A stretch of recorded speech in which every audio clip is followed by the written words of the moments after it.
This is a conversation with children's book author, child literacy advocate, speaker, and publisher, Ty Allan Jackson. So here we are with Ty Allan Jackson, who is an author and speaker, and you also own your own publishing company and do a million other things I know, but that's what we're here to talk about. Yeah, I think that simplifies it pretty much. I mean, honestly, you just did a better job of explaining what I do better than I do, so. Whoa. I think that's probably not true because you are a wonderful speaker. I've heard you speak in person. Of course, I've listened to your TEDx talks and all that stuff. So you're wonderful. So, but thank you very much. You're very kind. I think I would like to start with how I even met you in terms of the project that I was introduced to that made me say, I need to talk to this man. I need to interview him. And that was way back in 2012 or something like that. Yeah. So it was Danny Dollar. I think that was right. I honestly don't remember the circumstance. Do you remember specifically how my connected? I sure do. Our mutual, very good friend, Cindy Graff. Yeah. She actually, I had met her through a work situation, and she started telling me about you, and I was just like, whoa, would you introduce me? And she was more than happy. As you know, Cindy's just the sweetest person. So that's how we met.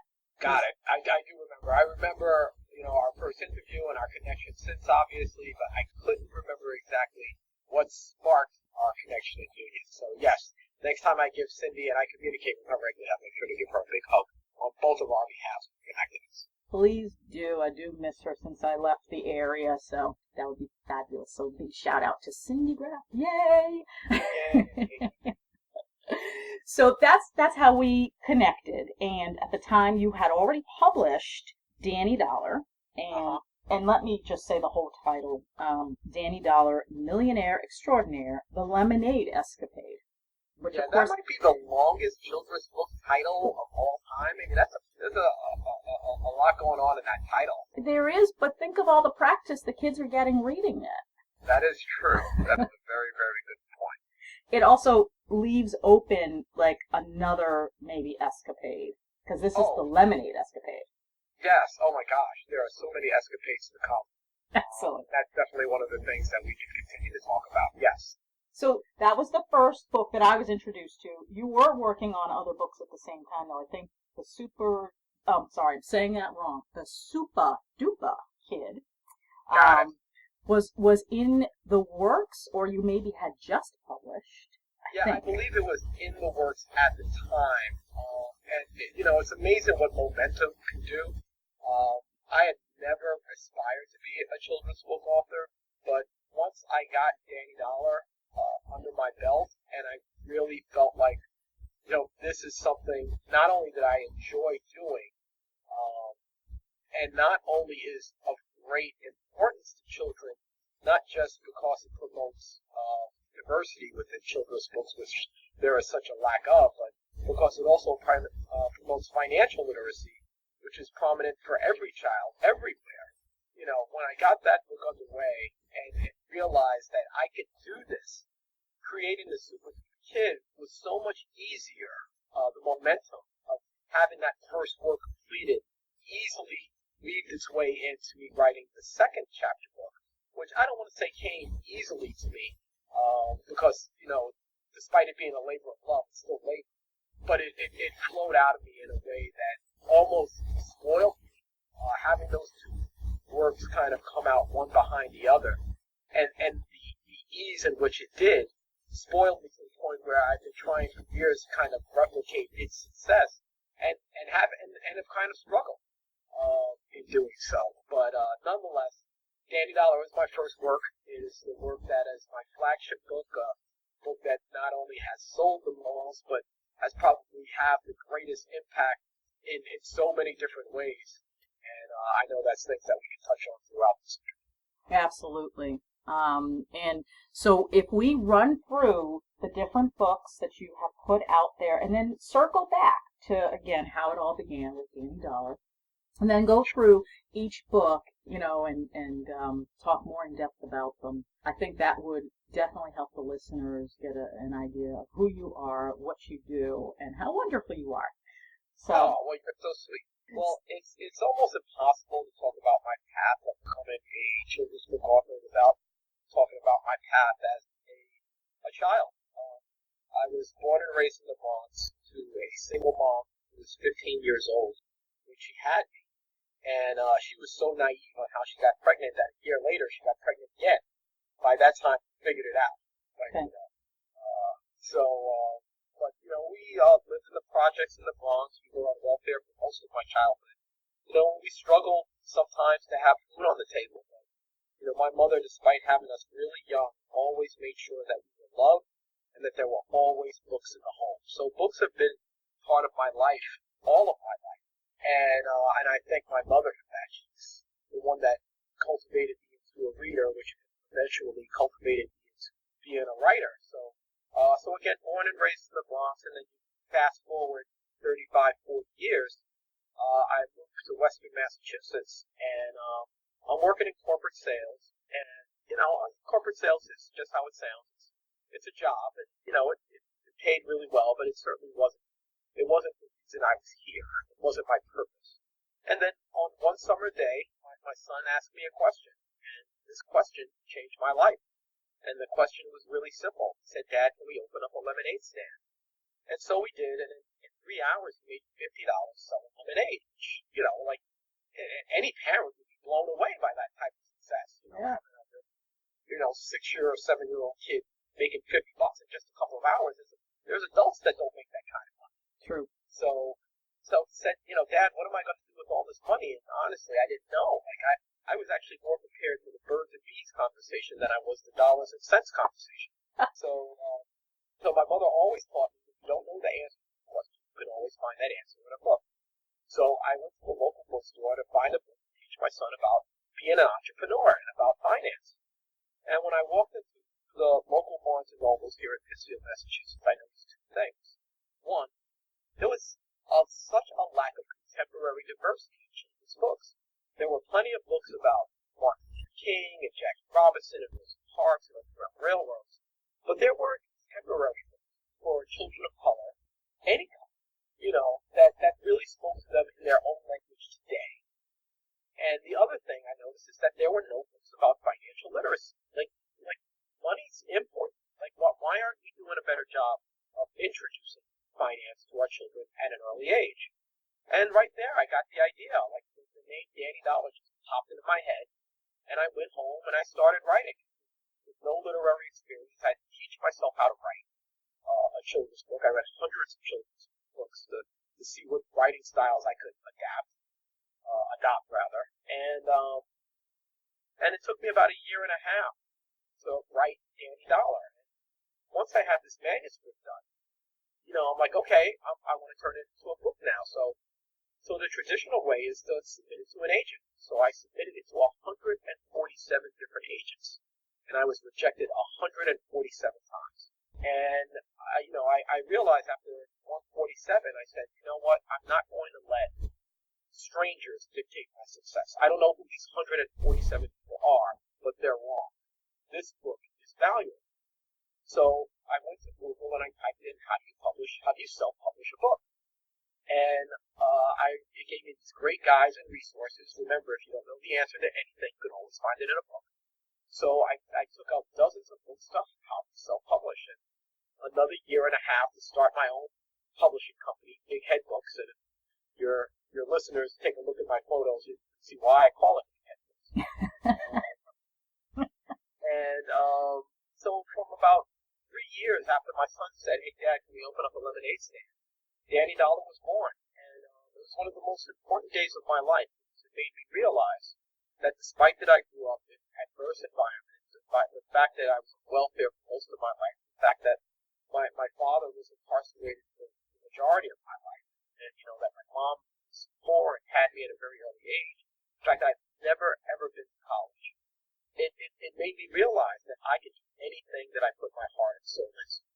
So as an author, that's as important to teach children when I engage with them as it is to read.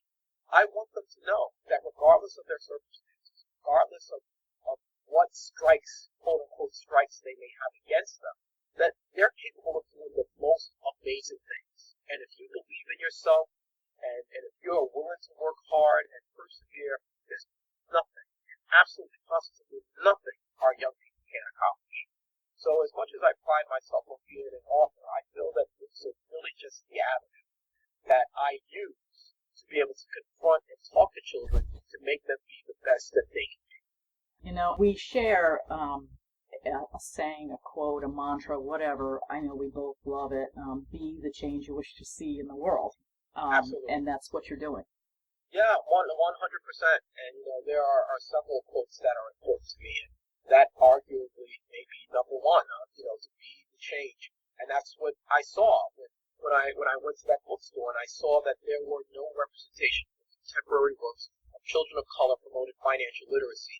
And I could have easily dismissed it or had found somebody else to create these works. But that quote, to be the change you wish to see in the world, not pass on the change, not, give the change to someone else, but to be it yourself, was the quote that I had said to myself in that Barnes & Nobles. And I said, I can do this.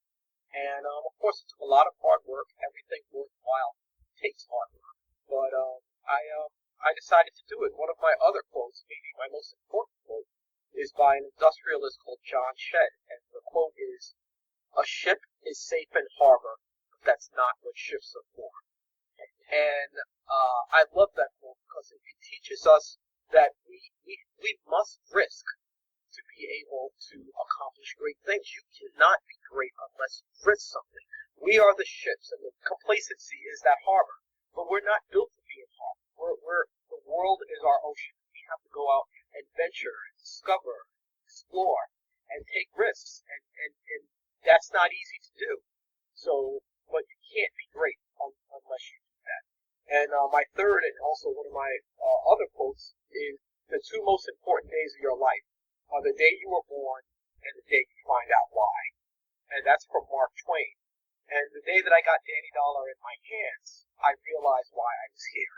And I didn't get the idea to write Danny Dollar until I was 40 years old. So I tell entrepreneurs or people who aspire to do something great is that there's no age limit on doing this. By 40, most people are cemented in what it is to do, and they're building from that point. And for some people, that they may be stuck in a job or in a career that they're not happy with. But, I didn't get the idea. That question that my son asked me happened when I was 40. So I didn't get Danny Dollar in my hands until I was 43. So, and from 43 until now, I'll actually be 52 in 2 days. I like to think I've had really fantastic success, but in part because I know why I'm here now. That quote of, the two most important days of your life, of the day you were born and the day you find out why, I know my why. Les Brown says the richest place in the world is the graveyard, because that's where dreams and aspirations and the greatest inventions go to die. And I'm fortunate that I don't have that. I know why I'm here, and I've been able to work really hard to cultivate that, and I'm very proud and happy to say that. That is great. In what you just said, you certainly gave a lot of hope to people that are thinking, oh, it's too late for me. I can't do what I really want to do. So many people believe that. And you and I both know that it's just not true. It isn't. I mean, Colonel Sanders of Kentucky Fried Chicken, KFC fame, didn't get his first restaurant until he was in his late 60s. So, these things are remarkably possible. Success is predicated upon one question, and it's a question that I ask myself every day. How bad do you want it? It doesn't matter what your age is. It doesn't matter what your financial background is. It doesn't matter your race, your gender. It doesn't matter. How bad do you want it? And if you want it bad enough to sacrifice the things that you need to do, you can accomplish anything. We see stories every day where people are homeless, and then 15 years later they're graduating from Princeton or Harvard, or created a new company that have changed the lives of millions of people. It's just there are no excuses anymore. We really live in the most opportune time in the history of mankind.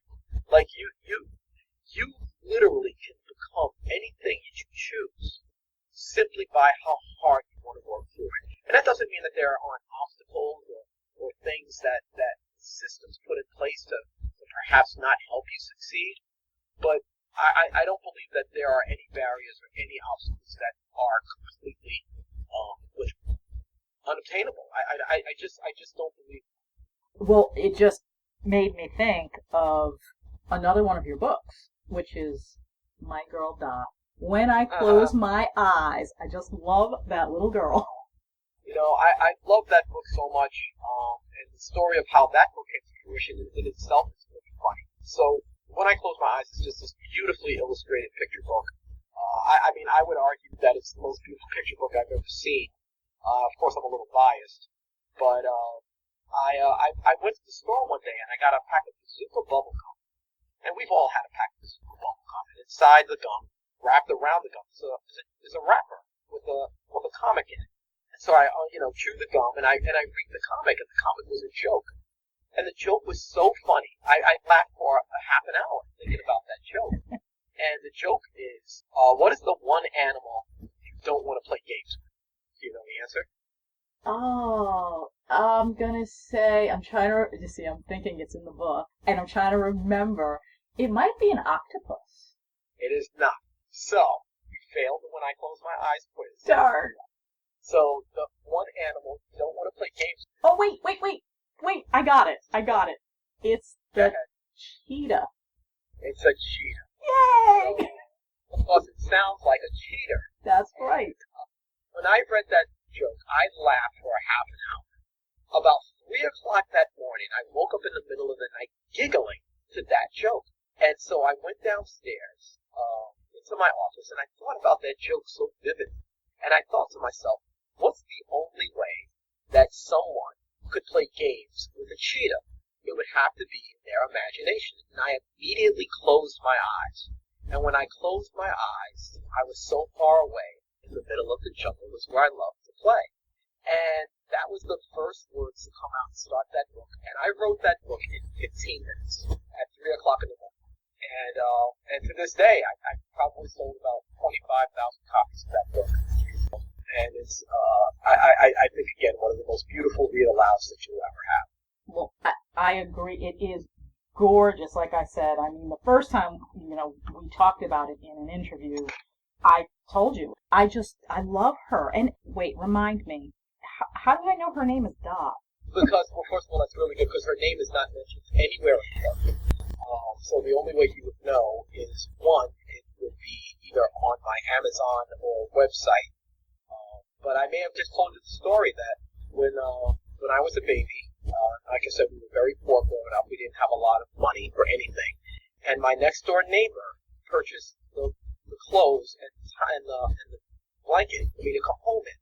And her name was Miss Dot. And so I have this remarkably fond memory of growing up next to this woman who was always kind and always offered me cookies and was kind of showed me the very first expression of love by buying the clothes for me to come home in. So I kind of immortalized Miss Dot by creating this character named Dot, despite the fact that I don't have her name anywhere in the book. And it's so gorgeous. And so we need to say, hello, Mr. Jonathan Shears. Yes, and it's funny how finding him even is a story in itself, because becoming a children's book author, and writing Bit Danny Dollar, I had the manuscript all done, but I didn't have the illustrations, and being a new author / publisher, I had no idea how do you find an illustrator. So I went to Craigslist. I went put up posters in schools, just looking for an author and asking friends, and then after a couple of months, not really finding anyone that fit my style, I went to church. And I literally got on my hands and knees and I prayed. And I told God, I need your help in finding an illustrator for me. And something said, ask the person next to you. So I asked this older woman next to me. I said, I know this sounds really strange, but I'm looking for an illustrator. Do you know anybody who likes to illustrate or draw? And she points to the choir, and she says, that handsome young man over there is my son. He is an amazing artist. You should talk to him. So I approached him after church. I asked if I could take him out for a cup of coffee. We went to the Panera Bread in Pittsfield, and I told him my story for Danny Dollar. And he's like, I'll come up with a sketch and send it to you. And that evening, he sent me a sketch of what is today Danny Dollar. And I immediately get in that sketch. I said, that's the kid. That's him. That's him. And when I realized that, I feel like that was God's way of saying, next time you want something, you ask me first. That's awesome. It's amazing how there are these little networks and stories based around everything that happens, from how when I close my eyes came about to how I came out in the first place. Like our lives are all biographies filled with these little chapters that are just usually very magical. And I'm grateful for all the synergy that has come around to bring these books to fruition and allow me to do what I do. Excellent. So yeah, Jonathan, fabulous work on all of the illustrations. He illustrated all of your books, correct? Yes, except for You Are Amazing, I Am Amazing, and the only reason that he didn't do that is because these are photographs of children, so there was no illustrative work necessary. I just hired a photographer to take the photos and a graphic designer to place the children, and to create the images around the children. So, but other than that, Jonathan is currently working on my third chapter book and eventually fifth book, which is titled The Super Duper Kid Part 2. I just completed it about 2 months ago. He is currently working on the illustrations now. I'm so excited about this book. I think it's my best work. And it's the sequel to The Super Duper Kid Part 1. And I'm so in love with this book, and I'm not alone. As much as Danny Dollar is such an important work because it inspires kids to start their own business and believe in themselves, the reason I became an author in the first place is because I want children to have fun. I want books to be a sense of escape. And The Super Duper Kid is the epitome of that. It is just a fun book where you can sit down and escape and have a great time and laugh and really enjoy yourself. And so I just finished the sequel to that. Jonathan is working on the illustrations now. I'm also really proud to say that The Super Duper Kid is early next year will become a musical here in Western Massachusetts, supported by Barrington Stage, one of the more amazing theater companies here in Western Massachusetts that has branches out in different parts of the country. So, if this takes off here in Western Massachusetts, there's a chance maybe we can be on or off Broadway. Is this the first time? I seem to recall that Danny also had his own play. You are correct in that. Yes, about 3 years ago, Danny Dollar was adapted into a play by the Berkshire Theater Group, and we had over 40 performances. It was a traveling play, so it went to schools and theaters throughout Berkshire County. We did have one live major theatrical performance here at the Colonial Theater. 500 people in attendance, and it was a magical day. And so it's funny. I said before that Danny Dollar came out about 8 years ago, and since then I have 4 books. One of those books has been adapted into a play. Another one's about to be adapted into a musical. Danny Dollar has become a serial story in newspapers across the country, reaching millions of children. And I didn't even talk about the financial literacy program that has come to fruition about 4 years ago because of it. But my overall point is that, and not to mention I probably sold about 70,000 copies of all of my books. This is a person with no literary experience whatsoever. None. But because I work really hard, because I surround myself with amazing, intelligent people, because I was never willing to accept no for an answer and being able to persevere and just find new and creative ways to be able to do this work. I've had some levels of success. I mean, this is my business. This is how I support my family. How I put my daughter through college. And, to have no experience in this field and in 8 years' time have this level of success, it's not common. I know authors who have been doing something like this for decades and haven't come anywhere near this level of success. And I by no means am trying to put a spotlight on myself. What I am trying to say, especially to your listeners, is that regardless of what it is that you wish to do, that if you really believe in your heart and soul that this is your reason that you're here, that there is absolutely nothing that you can't do. And I really mean that. I mean, I am positive. I am not the brightest light bulb in the land. I'm the first to admit that. But I believe in myself so much, and I believe in this mission and important in promoting literacy to our children as much as I believe in gravity. Like it's so vital and it's so important. And I also enjoy doing it. And it doesn't mean I don't have hard days. It doesn't mean that I get substantially more no's than I do get yeses when it comes to my speaking engagements or anything for that matter. But, I always look at the no's as learning opportunities, and it makes me relish the yeses a lot more.